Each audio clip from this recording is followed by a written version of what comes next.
Hello and welcome on 360 Sport on Trust TV. Adeniyi Ajishafe. Nigerians, despite the fact that under-23 Eagles didn't perform well to qualify for the under-23 AFCON, also for the Olympics, Nigerians are not happy for the fact that they expected them to be able to do that. That's why a lot of people have been attacking the coach of under-23 team, that's Salisu Yusuf. But another coach, a former gaffer of MFM, right now saying Salisu Yusuf is not a bad coach. Former MFM gaffer Tony Bolus there talking that, well, he has seen him coach, he's a good coach, but just that things didn't work well in his favor concerning the under-23 ouster from the AFCON under-23 qualifiers and also the Olympics. Well, we'll be taking that story first alongside gentlemen in the studio, Noel Samson and also Emmanuel Fashimi. Good to have you guys. Good evening, Mr. Adeniyi. Yes, looking at this particular story, let's start with Emmanuel Fashimi there. Salisu Yusuf is not a bad coach, according to Tony Bolus. That things just didn't work out in his favor. I love that line, according to Tony Bolus. That is his own opinion. But to so many Nigerians, and including me sitting down here, Salisu Yusuf is a bad coach. Let me use that his own statement to counter that one. He's a bad coach. Why? Because Salisu Yusuf's track record has shown that he has not, when you have a very good record, when you have a good pedigree, nobody would say, okay, this person is not there. You can't mention, no matter how we look at, let me bring in Genetro, some of the foreign coaches we have in Nigeria. If you are mentioning the likes of Bonfrey Joe, you will mention Genetro along. Because why? Of their success, because of their track record with the national team. Now, when you mention indigenous coaches, now if you mention Stephen Keshi, you mention the likes of Samson Siasia, Manu Gaba, Emmanuel Amunike, because of what? Of their track records, of what they have done with the national teams. Now, what has Salisu Yusuf done with the national team? He was an assistant to Guevon when we lost to Ghana, right here in Abuja, in the 2022 Qatar World Cup. Now, he lost the CHAN qualification. He has lost the AFCON qualification. He has lost the Olympic ticket back to back. So why will we not say he's a bad coach? What is his track record? In Kano Pillars, he took Kano Pillars down to relegation. They are playing in the NLL now due to who? The incapability of Salisu Yusuf. So him saying that Salisu Yusuf is not a bad coach, that because I read some lines from his statement that we should, as Nigerians, we should calm down. Calm down in what sense? That somebody is not giving us a result, then we should clap hand and rub his and pat him at the back. You have done well. No, we are going to criticize, and criticism make you a person to be better. We have been criticizing Salisu Yusuf for long, and he has not even taken any step to better his record or to better himself in coaching aspect, in his coaching career. So what has he offered? Now he has given us, automatically he has put a bitter taste in our mouth. Why? Because we will not be going to Olympic for the second time. We will not be in the AFCON. We were not there in CHAN. So for Coach Tony Bolus to say Salisu Yusuf, he has seen him before, he's not a bad coach. No, because why? He was the one who selected these players. He did not profile these players before inviting them to the national team. Is that what he wants to tell us? Or he just saw the name somewhere and then just went ahead, told the NFF, write to this player, invite them to come without not knowing their what, without not profiling them, without not looking at their stats, without not looking at what they can do. Or he did not even do some finding about the opponent, about Guinea that he was going to play. He did not do their profile. He did not do any findings. Okay, these are the kind of players I can use to execute this particular game. All right. So what is Coach Tony Bolus saying? Salisu Yusuf, to my own opinion and some Nigerians out there, is a very bad coach. For you, Noel Samson, do you agree with that? Yes, Salisu Yusuf is a bad coach to me also, but I think what Coach Bolus is doing today is trying to do the guys' code. Okay.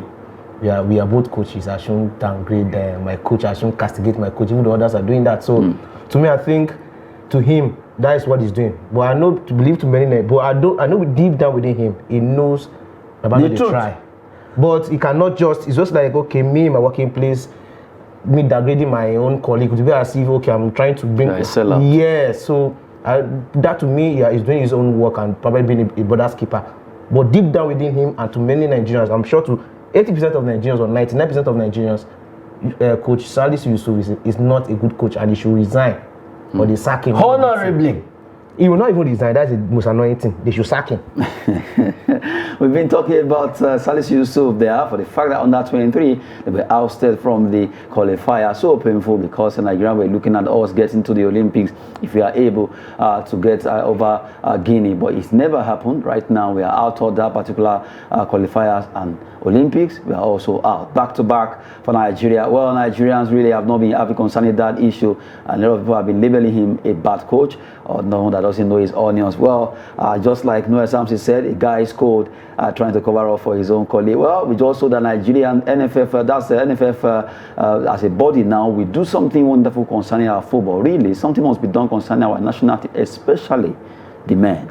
Really, things are not really going well. One way or the other, either we are out from competitions or we get there, we are booted out by other teams that are not supposed to even do that. And we saw how we managed struggle against Guinea-Bissau, talking about the Super Eagles, and then just a few days later, the under 23 were ousted. We saw what happened concerning Chan team. Also, they tried their best, they were ousted also, coached by the same Salisu Yusuf. Well, let's wait and see what will happen concerning that from the Nigerian Football Federation. Why are we talking about that? We look at another story. Well, even though Eagles may not perform too well in their first leg against Guinea-Bissau, they were able to turn things around in the second leg, and right now they've been valued as the most expensive team in Africa, 13th in the world by transfer market, just the way they rate players and also trying to see how they can rate them in valuation. Right now, Super Eagles rated the most expensive team in Africa. Looking at the likes of Victor Osimhen, referred Ndidi, making that particular call there. Let's look at that statement coming from transfer market. Nigeria, with a total value of 338.50 million euro, were placed 15th with a market value of 301 million in February. Super Eagles value witnessed an increase of 37.5 million euro compared to the squad's previous value. Victor Osimhen, 17 to 100 million euro now, Nigeria's most valuable player ever. Wilfred Ndidi remains the second most valuable player in the team with 38 million euros compared to his previous value of 60 million euro. And you have Ademola Lookman, 20 million to 13 million euros following his impressive debut season with his Italian club Atalanta. Alex Iwobi maintained his 25 million valuation to remain as Eagles' fourth most expensive player. Samuel Chukwueze's market value remains at 20 million euros. Emmanuel Dennis is now valued at 10 million compared to his initial 15 million euros. Terem Murphy, Joe Aribo, and Calvin Bassey with a combined value of 72 million euros. Goalkeeper Maduka Okoye at 2.5 million continues to see his value increase despite little action since joining Watford. So, all in all now, Nigeria, if you value it, looking at from the top to the bottom, from the top now, Nigeria is now, I think we have 388 in totality. Yes, due to the performances, and I will actually pinpoint on Wilfred Ndidi's valuation from 60 to 38 million euros, and we know what actually what causes that. Injury has not been helpful to Ndidi this season, as in coming from towards the end of last season and to the beginning of this season. Injury has not really been helpful to Wilfred Ndidi, and that is why we saw his valuation dropping a bit from 60 million euros to 38 million euros. And Ndidi was considered, or is still considered, one of the best defensive midfielder you have in the world, because he's a combative midfielder, a box-to-box player, strong. His tackles are clean. It's rare for you to see Ndidi getting unnecessary yellow cards in a game. When Ndidi is getting a card, he gets it for something very serious. That is a yellow card, and I love you will love Ndidi when he's on his best on any day, any time, and that is why Leicester City has actually as he head head tight onto this young man, but for injuries, which has not really been helpful. And if you watch some of the matches, he has not really played for Leicester City this season. They've been finding it difficult, and towards the ending of last season, they actually been finding it difficult. And I believe when he comes back fully fitted and with with injuries out, you see the best of it in the day, and Leicester City will be flying high again. But overall, he's still one of the best defensive midfielder you can ever have in the world right now. Well, really, when you look at this particular transfer market valuation of Super Eagles entirely 338 from 301, it means at least they add extra 37 million euro. Among these players being mentioned, which of them to you think is not worth it? They are all worth it, but the likes of Dennis just reduced the price. Yes, because if you check his move to join Southampton, Nottingham Forest, it has not really gone well. Since he moved to join them, he has not had that the way it used to be in Belgium. On Watford. Watford. So that is actually, I'm sorry, I'm disappointed with his reduction in value, because to me he's a fantastic and a very good player too. The likes of Lex Iwobi has been on the top form since he has been to Everton. I think this is one of the best playing time of his life so far. Playing for Everton, I've been a regular first level for Everton. The levels of Chukwueze, I thought he might have increased in valuation, but I don't know, because of his, will I call his primary school style of football that he plays, that he just wants to dribble. I don't know. It should just change. Chukwueze should remember that we also had a very fantastic player, but because of his pattern of play, he couldn't stay along with Eagles. Pius Ikedia, fantastic player, speed, he's got it, everything he had it at that time, but dribbling and to pass the ball finally to the right person. The most annoying thing is not even dribble. Okay, when you dribble and it gives you get a final, a good outcome after dribbling is most annoying. The problem, he wants to beat you. He's going to play with the ball. He wants to beat you, take the ball from you, and he goes. When he comes again, the same thing. I don't know. Most of the dribbles, they always fail and doesn't lead to something good. Like the match against it's predictable. You can easily predict where there was a game. There was a pass he was to give to, what's his name? Victor Osimhen. And it was very clear. You wanted beating the guy. Immediately you played the shot. The guy knew he was going to play shot. He blocked the ball. The ball went out. So he should just try and improve on his own playing pattern. If he dribble, you should not dribble it. When you want to dribble, you just try to make sure you dribble, make it successful before you give you give a pass when it's needed to give it. And for Osimhen, I call him daddy now. He's our daddy in the top form, and I pray to God that he doesn't get injured, because what loses a player from is mostly injury. Like Mr. Manuel said, when Mendy was in his top form, you can't beat him. I think Chelsea, the Manchester City, Man U were trying to get Mendy, but after the injury, he hasn't been that top form. Even in the Super Eagles, he hasn't been performing that well. So I just pray Osimhen doesn't get injured. That is just my prayer. Because if he doesn't get injured, I believe this is going to continue. Now, looking at this particular valuation, a lot of Nigerians will be like, wow, seriously, Osimhen, 70 to 100 million pounds. So far, no Nigerians being rated up to this.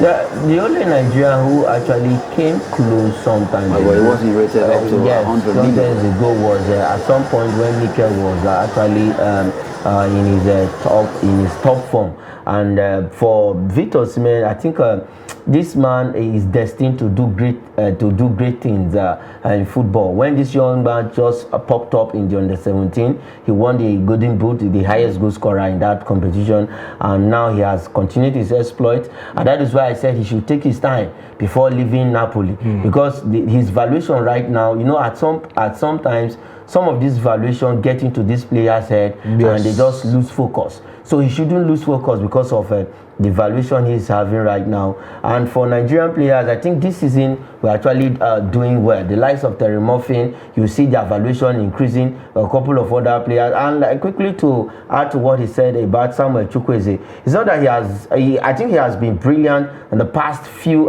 weeks for Villarreal this season. And if you look at it, his valuation only remain where it is instead of it to increase because of his will I say his performance performances. Though he has not dropped his performance in Villarreal, he's still there, but he needs to up his performance so that his valuation can actually increase. And the man of the moment right now, Victor Osimhen, I think he worth more than that. If they value Victor Osimhen for 150 million euros, 150 million pounds, is not out of place.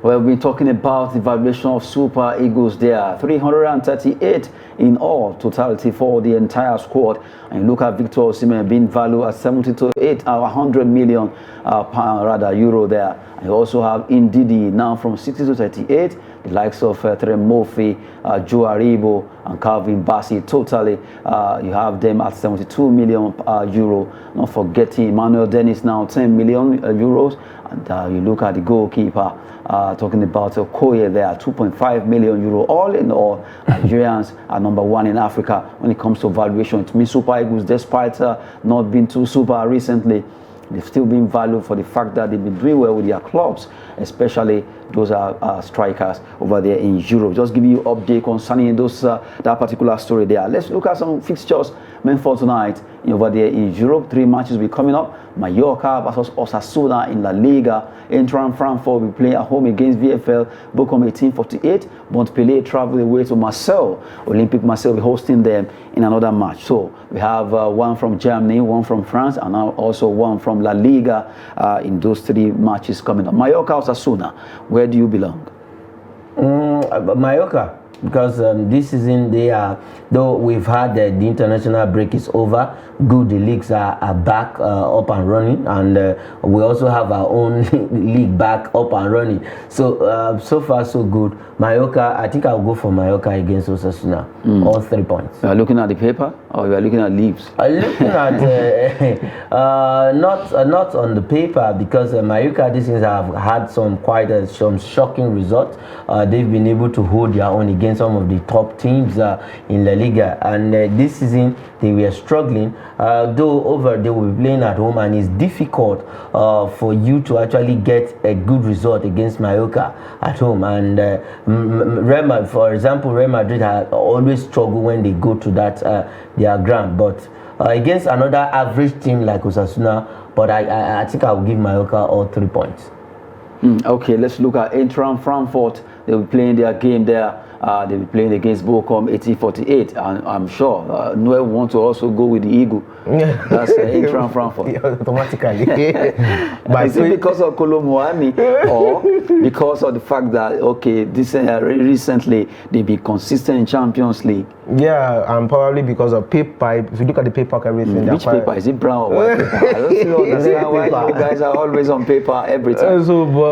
But footballity can happen. So the other team might win Frankfurt, but still I still give it to Frankfurt. Eintracht Frankfurt, they are getting the nod from Noel Samson, and also Mallorca getting the nod for Manuel Fashimi. Now we look at Marseille. Olympic Marseille will be playing against Montpellier. I call that a battle of the teams. Who wins this this match rather? Montpellier, former champions, they won it before. I remember when John the Attacker, the one they call Utaka, was with them that time. They won the league there. And then Olympic Marseille, they once had Nigerian star. Then Taiwo, it was with them. Joseph Jobo, all of them play for Olympic Marseille before they move away. But right now, they'll be fighting against Montpellier in this game. I'm sure both of you want to tip towards Olympic Marseille winning this. My boy, it could be very dicey. Yes, it's a dicey one, because if you look at the position of Mbappé on the standing and then Marseille themselves, I think both of them are fighting for European qualification, and that is why the match is a bit dicey for Marseille, though they will be playing at home.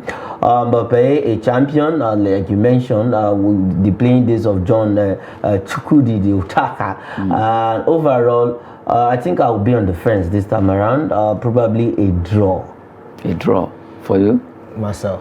Marseille. Yes. Well, that's Marseille versus Montpellier now. So both of you should then. Let me see. How many goals do you expect Marseille to get? 3-1. 3-1. Yes. Seriously? Yes. What are you seeing there? This is where I would know that you follow this particular. You know, at times when you talk about these clubs, some of those players, you need to actually know about them. But at times, a lot of people will just follow the club because of the love for either the name. Yes. For Marseille, we have a player who left Manchester United, a defender from Manchester United. That is this young man from Cote d'Ivoire. What's that his name again? I want to remind you, Eric Bailly, right? So to Marseille, and you know, at some point he got a very irrational. He was rational against a player, and he got a red card, and I think he was given I think probably 10-match ban for that is an offense. But overall, why I said I will sit on the fence. If you look at their performances, this is for both teams this season. I think they are on the Champions League. On the European qualification position, which makes it very and for Marseille they are closer to the top 4. So and for Montpellier themselves, they want to actually also sneak into that position. So it's quite dicey. I expect a 1-1 draw or a goalless draw, at most 2-2. Well, we've been talking concerning matches slated for this evening in the world of football over there in Europe. Talk about Eintracht Frankfurt. They'll be fighting hard in their own match there. And you'll talk about Marseille, Montpellier there. Well, matches will be coming up there. Also for the weekend, we'll be looking at that weekend sport edition. But now let's go through some transfer story now. Thomas Tuchel is now, yeah, of course, he is the manager over there in Bayern. But right now, he's also throwing his net to get a assistant coach, Anthony Barry, from Chelsea. Bayern Munich are close to a deal for Chelsea assistant coach Anthony Barry, and if everything goes well, Barry could be his assistant over there at the Allianz Arena.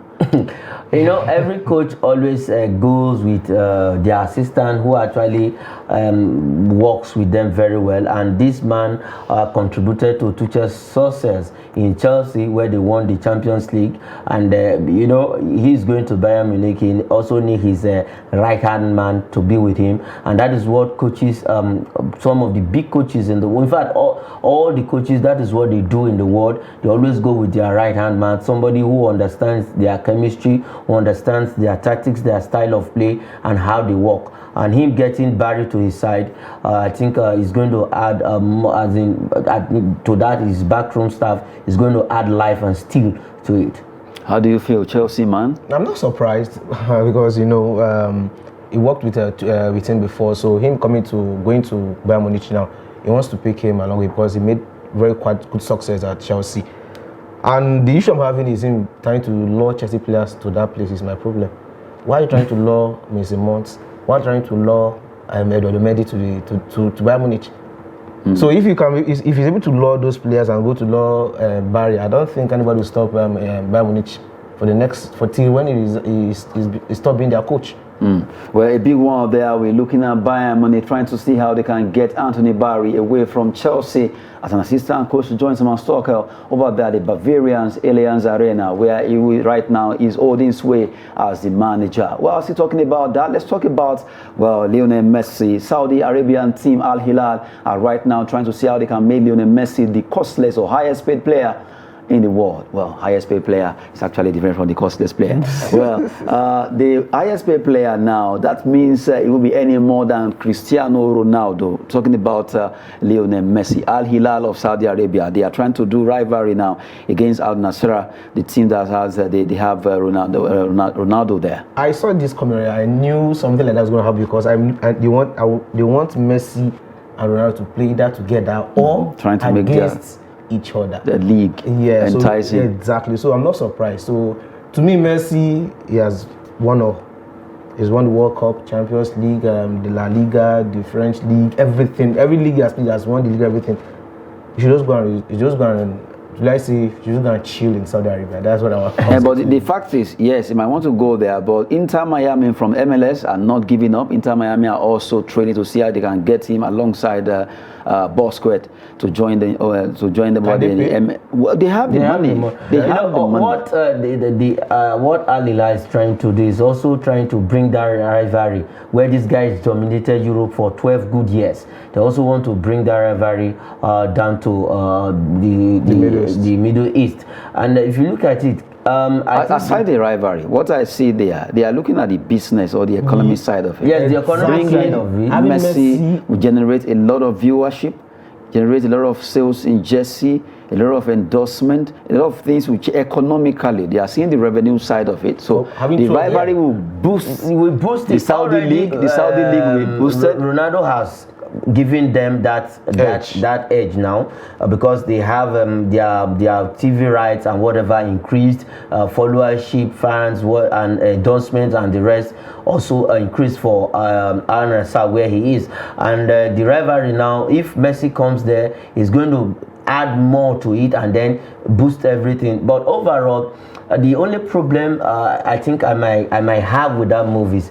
can Messi stay that long the way Ronaldo is right now? That's a question. Well, that's for them to answer. I won't be the one to answer that question. Anyway, let's take the last draw on the show. It has to do with Vincent Kompany. He's a boss over there in Burnley, but right now, news have it that it's possible that he could be appointed also as Tottenham manager. Though Burnley boss Vincent Kompany is a leading contender for Tottenham Hotspur. You know, the problem I always have with some of these movies that you go and unsettle these guys, at the end of the day, you sack them. Look at what happened to Steven Gerrard. You were doing well in Rangers. All of a sudden, because you want to coach in Premier League, you want to come back, and then he got this, now he's out of job. Look at what happened to Frank Lampard. Now, Vincent Kompany is doing well with Burnley. He's taking the charge, and definitely by next season, with the way it is, Burnley is already back to the Premier League because they are comfortable at the top of the league. So why going to unsettle him? Now, I know he wants to come down, and because of Tottenham is a big team, a big name, he should come there. But overall, I think Vincent Kompany should sit down and weigh his option, analyze his move. Is he ripe to go to Tottenham? As for me, if I were to be Vincent Kompany, I won't go for now, because the best coaches have gone to Tottenham, they failed. The likes of Jose Mourinho, Antonio Conte. Are you now God or angel that want to go change everything there? To me, I'll just settle down. I'll let that be a king in the jungle than going to be a dog in the city. Well, that's for the two of them there. That'll be it on 360 Sport on Trust TV. Emmanuel Fashimi and Noel Samson. Thank you so much for coming on the show. Thanks for having us. I'm Adeniyi Ajisafe. Thanks for watching.